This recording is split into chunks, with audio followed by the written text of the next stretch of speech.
بسم اللہ الرحمن الرحیم قل اوحی الی انہ استمع نفر من الجن، کہہ دیجئے اے نبی کہ میری جانب وحی کی گئی ہے کہ جنوں کی ایک جماعت نے سنا۔ کس کو سنا؟ قرآن کو سنا۔ فقالوا انا سمعنا قرآنا عجبا، انہوں نے کہا ہم نے سنا ہے ایک بہت ہی دل کو لبھانے والا قرآن، یہدی الی الرشد، جو نیکی اور رشد اور ہدایت کی طرف رہنمائی کر رہا ہے۔ فآمنا بہ، تو ہم تو ایمان لے آئے۔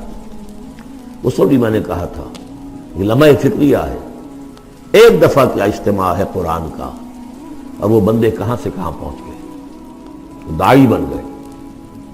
ہمارا کیا حال ہے؟ ہم نے اس معنی میں قرآن کبھی پڑھا ہی نہیں، سنا ہی نہیں۔ سنتے ہیں تو خیبر میل کی سپیڈ سے جو پڑھ رہا ہوتا قاری، 5 دن میں پورا قرآن، 6 دن میں پورا قرآن، اور اشتہار دیے جا رہے ہیں۔ یہ ہے ہمارا ریچول۔ یہاں تو 20 منٹ میں ہو جاتی ہے، یہاں 30 منٹ، یہاں چلو وہاں اور سے بھی کم میں ہو جاتی ہے، وہاں چلو۔ قرآن کا نتیجہ تو یہ نکلنا چاہیے وہ آپ کو پوزیس کر لے، جانے نہ دے۔ انا سمعنا قرآنا عجبا یہدی الی الرشد فآمنا بہ ولن نشرک بربنا احدا، اب ہم کبھی بھی اپنے رب کے ساتھ کسی کو شریک نہیں ٹھہرائیں گے۔ وَأَنَّهُ تَعَالَى جَدُّ رَبِّنَا، اور یقیناً ہمارے رب کی عزت شان بہت بلند ہے۔ مَتَّخَذَ صَاحِبَةً وَلَا وَلَدًا، اس نے نہیں اختیار کی نہ کوئی بیوی اور جورو، نہ کوئی اولاد۔ وَأَنَّهُ كَانَ يَقُولُ سَفِيهُنَا عَلَى اللَّهِ شَطَطًا، اور یقیناً ہمارا جو بے وقوف ہے بڑا، مراد یہاں پہ ہے وہی عزازیل، ابلیس، لعین، وہ چونکہ ہمارا ذرا بڑا بڑگر ہے، تو وہ جو کچھ کہتا رہا ہے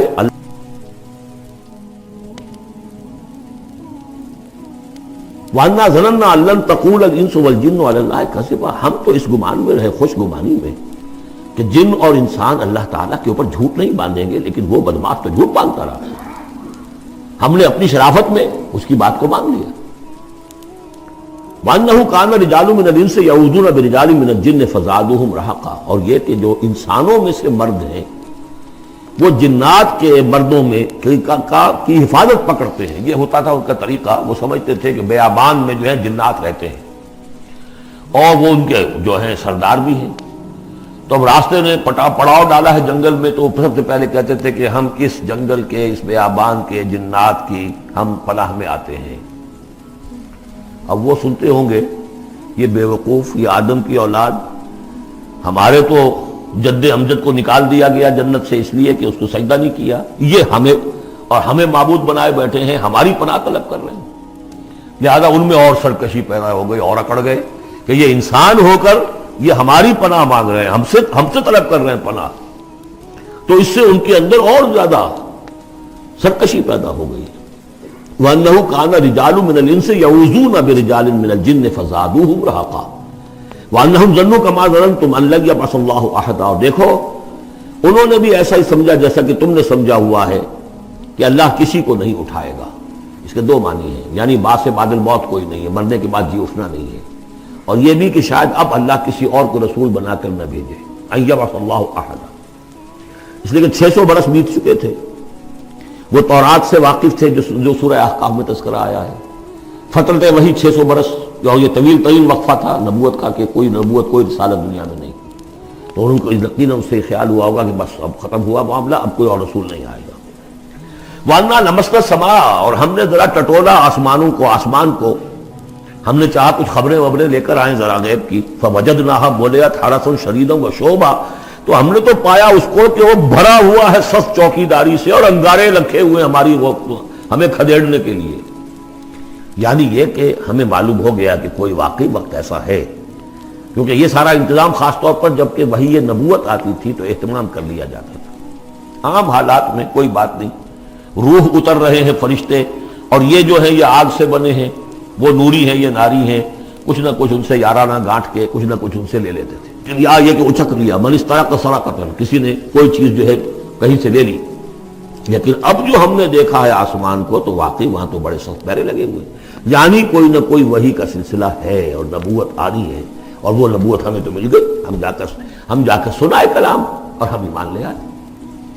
وَأَنَّا لَمَسْنَا السَّمَاءَ فَوَجَدْنَاهَا مُلِئَتْ حَرَسًا شَدِيدًا وَشُهُبًا وَأَنَّا كُنَّا نَقْعُدُ مِنْهَا مَقَاعِدَ لِلسَّمْعِ، اور ہم وہاں بیٹھا کرتے تھے، وہاں پہ گھاٹ میں بیٹھا کرتے تھے کچھ سنگل لینے کے لیے، مقعد بیٹھنے کی جگہ، مورچہ جہاں پہ بیٹھا جائے، ہم وہاں پر اپنے ٹھکانوں میں بیٹھا کرتے تھے۔ فمن یستمع الان، لیکن اب اگر کسی نے کچھ سننے کی کوشش کی، یجد لہ شہابا رصدا، وہ پائے گا اپنے واسطے ایک انگارہ گھات میں، میزائل پیچھا کرے گا اس کو۔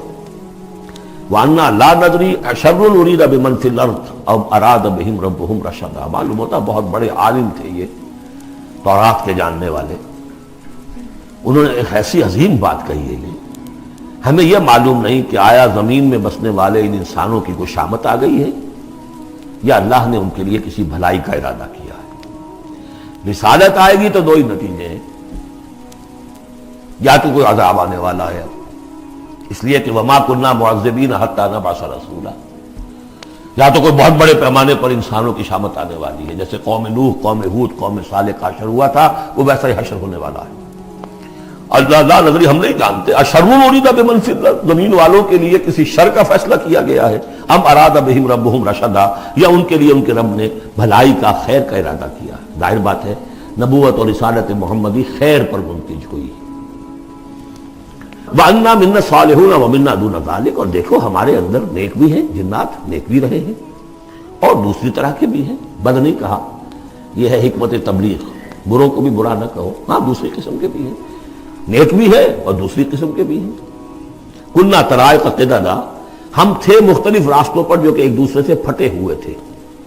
یہ قددا جو آیا تھا نا، قدت قمیصہ، پھٹ جانا قمیص کا۔ وَأَنَّا ظَنَنَّا أَن لَّن نُعْجِزَ اللَّهَ فِي الْأَرْضِ وَلَن نُعْجِزَهُ هَرَبًا، اور ہم نے یہ جان لیا کہ ہم اللہ کو عاجز نہیں کر سکتے، ہرا نہیں سکتے، نہ زمین میں بھاگ کر، اور ہم کہیں بھاگ کر اور زمین میں اللہ کو شکست نہیں دے سکتے، اس کی پکڑ سے نکل نہیں سکتے۔ وَأَنَّا لَمَّا سَمِعْنَا الْهُدَىٰ آمَنَّا بِهِ، اور ہم نے تو جب وہ ہدایت سنی، الہدا سنا، اس کی استماع ہم نے کیا، ہم تو اس پر ایمان لے آئے۔ فَمَن يُؤْمِن بِرَبِّهِ فَلَا يَخَافُ بَخْسًا وَلَا رَهَقًا، تو جو کوئی بھی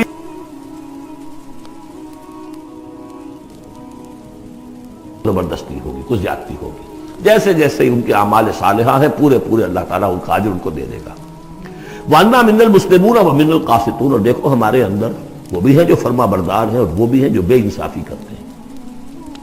یہ قسط کے لفظ کے ساتھ سمجھ لیجئے، جب یہ ثلاثی مجرد میں آتا ہے تو قاسط اس میں فاعل بنا، وہ ناانصاف کے معنی میں ہے، یہ باب افعال کے خواص میں سے ہے، سلب ماخذ جس کو کہتے ہیں۔ جب باب افعال میں آئے گا تو اس کے معنی ہے عدل و انصاف، اور جب ثلاثی مجرد میں آئے گا تو ناانصافی۔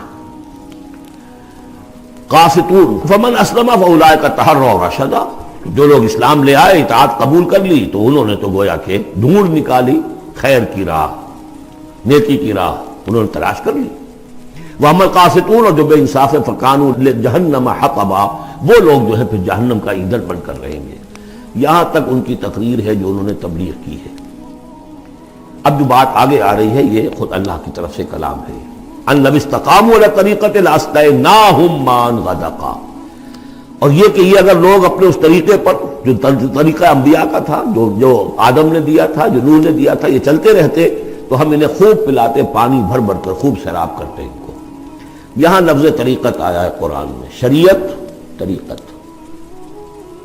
ثم جعلناک علی شریعۃ من الامر، شریعت اور یہ طریقت دونوں کا مفہوم ایک ہے، طریقہ اور شریعت، لیکن یہ کہ اس کا استعمال ہو رہا ہے کہ شریعت سے مراد لی جاتی ہے جو دین کا قانون ہے، اس کے ظاہری پہلو، قانونی پہلو، اور طریقت اسی کے باطنی پہلو کا نام ہے کہ ایک نماز ہے، وضو کیسے کرو گے، کیا فرائض ہیں، کیا نوافل ہیں، کیا کام رہ گیا تو وضو نہیں ہوا، یہ شریعت بتائے گی، یہ آپ کو فقیہ بتائیں گے، یہ آپ کو مفتی حضرات بتائیں گے۔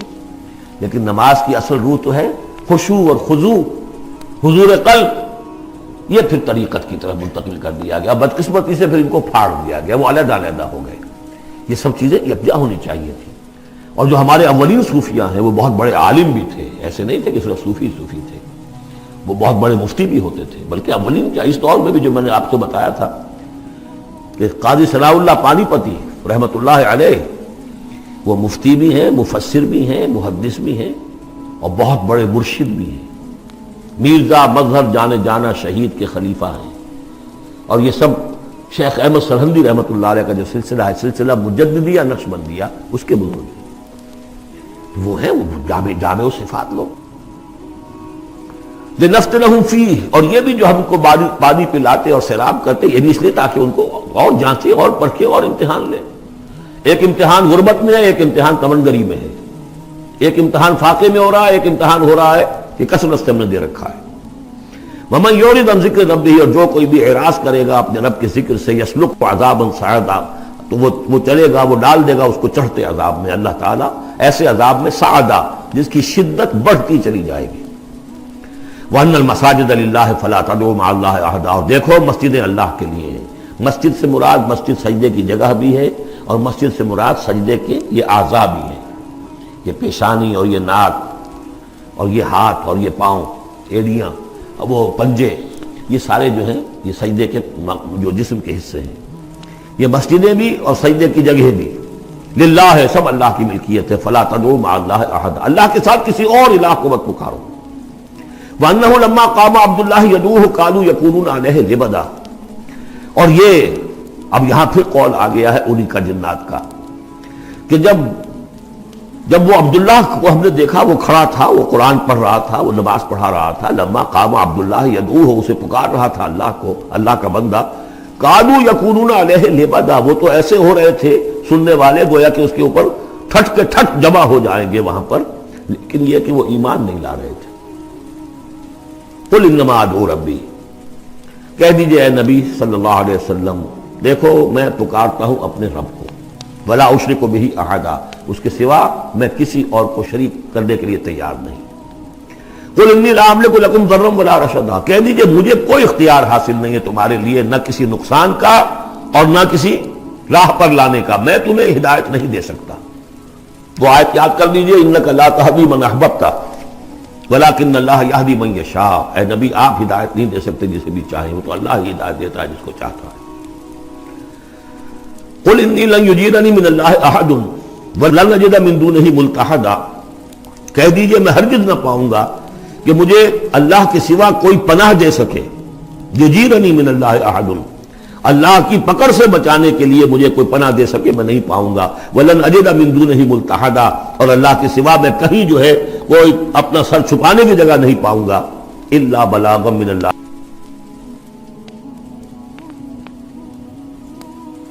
فریضہ سے انجام دوں. اگر میں نے یہ کام نہیں کیا تو میں پکڑا جاؤں گا. فَلَنَسْأَلَنَّ الَّذِينَ أُرْسِلَ إِلَيْهِمْ وَلَنَسْأَلَنَّ الْمُرْسَلِينَ، ہم تو پوچھ کر رہیں گے ان سے بھی جن کی طرف رسولوں کو بھیجا، اور پوچھ کر رہیں گے رسولوں سے بھی. وَمَنْ يَعْصِ اللَّهَ وَرَسُولَهُ، جو کوئی بھی اللہ اور اس کے رسول کی نافرمانی کرے گا، فَإِنَّ لَهُ نَارَ جَهَنَّمَ خَالِدِينَ فِيهَا أَبَدًا، تو اس کے لیے تو پھر جہنم کی آگ ہے جس میں وہ ہمیشہ ہمیشہ رہے گا. حتیٰ اذا رأوا ما یوعدون، یہاں تک کہ جب وہ دیکھیں گے جس چیز کی انہیں دھمکی دی جا رہی ہے. فَسَيَعْلَمُونَ مَنْ أَضْعَفُ نَاصِرًا وَأَقَلُّ عَدَدًا، اس وقت انہیں معلوم ہو جائے گا کون کمزور ہے مددگاروں کے اعتبار سے اور کون اقلیت میں ہے تعداد کے اعتبار سے. وہ تانے دیتے تھے نا کہ دیکھو محمد تمہارے پاس تو بیٹھے بھی ہوتے ہیں تو ہمارے کمی کاری بڑے لوور طبقات کے لوگ، اور وہ بھی چند ہوتے ہیں، دیکھو جا کے ابو جہل کی محفل بھری ہوئی ہے، بڑے بڑے لوگ بیٹھے ہوئے ہیں وہاں پر. اس وقت معلوم ہو جائے گا من اضعف ناصرا واقل عددا. یہ سورہ مریم میں بہت تفصیل سے یہ مضمون آیا ہے. قل ان ادری اقریب ما توعدون ام یجعل له ربی امدا، کہہ دیجئے نبی مجھے یہ معلوم نہیں ہے آیا جس چیز کا تم سے وعدہ کیا جا رہا ہے، جس چیز کی دھمکی دی جا رہی ہے. وعدہ اور وعید بنیاد ایک ہی ہے، اصل میں اصل الفاظ ایک ہی ہے، وعید دھمکی، وعدہ، لیکن حروف اصلی وہی ہے. آیا وہ قریب آ چکی ہے اسے، یا ام یجعل له ربی امدا، یا یہ کہ میرا رب اس کے لیے ابھی کچھ مہلت دے، کوئی تمہاری رسی دراز کرے، یہ میں نہیں جانتا. یہ سورہ انبیاء کے آخر میں بھی آیا تھا. قل ان ادری اقریب ام بعید ما توعدون، کہہ دیجئے اے نبی میں نہیں جانتا کہ جس چیز کا تم سے وعدہ کیا جا رہا ہے وہ قریب آ چکی ہے یا بھی دور ہے. عالم الغیب، وہی ہے غیب کا جاننے والا. فلا یظہر علی غیبہ احدا، وہ اپنے غیب پر کسی کو مطلع نہیں کرتا. الا من ارتضی من رسول، سوائے جس کو وہ چاہے اپنے رسولوں میں سے. یہ بہت اہم قانون ہے قرآن کا، اور اس میں سارا مسئلہ علم غیب کا حل ہوتا ہے. ایک بات تو یہ کہ ہمارے جو بھی بریلوی بھائی ہیں وہ بھی مانتے ہیں، 4 باتیں وہ مانتے ہیں. 3 میں نے ایک مرتبہ تحقیق کی تھی بڑی مفصل، جا کر بعد لوگوں سے ملاقات کی، ابھی میں طالب علم تھا. کہا دیکھیے ہم ثابت مانتے ہیں اس بات کو، نبی کا علم ذاتی نہیں عطائی ہے، اللہ نے جو دیا وہی ہے، نبی کا علم قدیم نہیں حادث ہے، پہلے نہیں تھا پھر ہو گیا، اللہ نے دے دیا تو ہو گیا، اور نبی کا علم غیر محدود نہیں محدود ہے۔ میں نے کہا یہ تین باتیں جو شخص مان لے میرا اس سے اب کوئی جھگڑا نہیں رہا۔ لیکن ہمارے ہاں کچھ لوگوں نے ایک ڈیفینیشن کر لی علم غیب کی، علم غیب وہ ہے جو بغیر کسی کے بتائے خود حاصل ہو جائے۔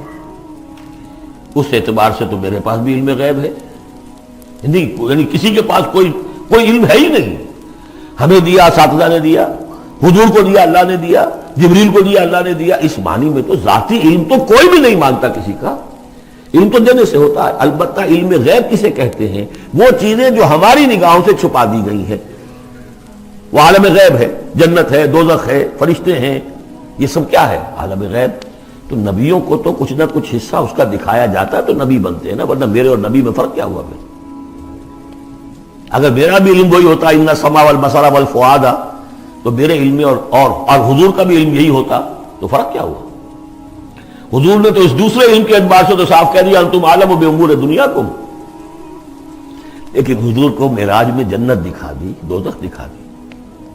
زمین پر رہتے ہوئے آپ نماز پڑھا رہے تھے، غالباً وہ جو کہ نماز پڑھائی جاتی ہے جبکہ بارش نہیں ہوتی، استسقاء کی نماز، اسی کے دوران اچانک ایک دفعہ آپ آگے بڑھے، لوگ حیران ہوئے کیا ہوا ہے، ایک دفعہ پیچھے ہٹے، لوگوں نے پوچھا بعد میں کہ حضور یہ نماز کا حصہ تھا، یعنی ہم بھی پھر صدا کیا کریں اس نماز کے اندر؟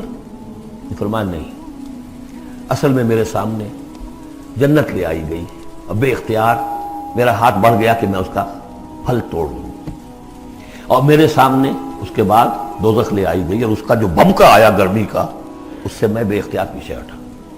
دنیا میں سیر کرا رہے ہیں، بہرحال یہ غیب ہی میں سے ہے۔ البتہ کل غیب یہ جو مانے اللہ نبی کے لیے وہ کافر ہے، اور وہ مانتے ہیں، بریلوی بھی مانتے ہیں، کل غیب کا کوئی سوال ہی نہیں۔ نبی کا علم محدود ہے، نبی کا علم حادث ہے، نبی کا علم عطائی ہے۔ تین باتیں مان لیجئے، باقی نبی کا علم کتنا تھا کتنا نہیں تھا یہ میں کون ہوں ناپنے والا اور آپ کون ہیں ناپنے والے؟ دیا اللہ نے جو دیا، بتایا جو بتایا، اللہ اللہ اور خیر صلی اللہ۔ تو یہ عالم الغیب وہ ہے غیب کا جاننے والا، فلا یظہر علی غیبہ احدا، تو وہ نہیں مطلع کرتا اپنے غیب پر کسی کو، ہاں الا من ارتضی من رسول، سوائے اپنے رسولوں کے۔ کذالک نوری ابراہیم ملکوت السماوات والارض، یہ ہم نہیں پڑھ چکے؟ ابراہیم کو بھی ملکوت دکھائے، حضور کو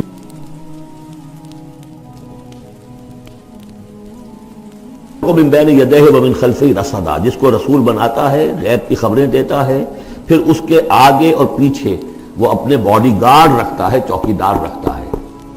یسلک من بین یدیہ، اس کے سامنے بھی، ومن خلفہ، پیچھے سے بھی چوکیدار، حفاظت کرنے والے۔ لِيَعْلَمَ أَنْ قَدْ أَبْلَغُوا رِسَالَاتِ رَبِّهِمْ، تاکہ یہ بات بالکل واضح ہو جائے کہ انہوں نے واقعتاً اپنے رب کے پیغامات پہنچانے کا حق ادا کر دیا، جیسا کہ حضور نے پوچھ کر جواب لیا تھا، اِنَّا نَشْهَدُ أَنَّكَ قَدْ بَلَّغْتَ الرِّسَالَةَ وَأَدَّيْتَ الْأَمَانَةَ وَكَشَفْتَ الْغُمَّةَ وَنَصَحْتَ الْأُمَّةَ، ہم گواہ ہیں۔ وَأَحَاطَ بِمَا لَدَيْهِمْ، اور اللہ تعالیٰ جو کچھ ان کے پاس ہے سامنے سب کا احاطہ کیے ہوئے ہے۔ وَأَحْصَىٰ كُلَّ شَيْءٍ عَدَدًا، اور ہر شے کی اس کی جو انوینٹری ہے وہ بڑی مکمل ہے، کوئی چیز وہاں سے غائب ہونے والی نہیں ہے، ہر ایک کا عدد کے ساتھ حساب کتاب کا اس نے رکھا ہوا ہے۔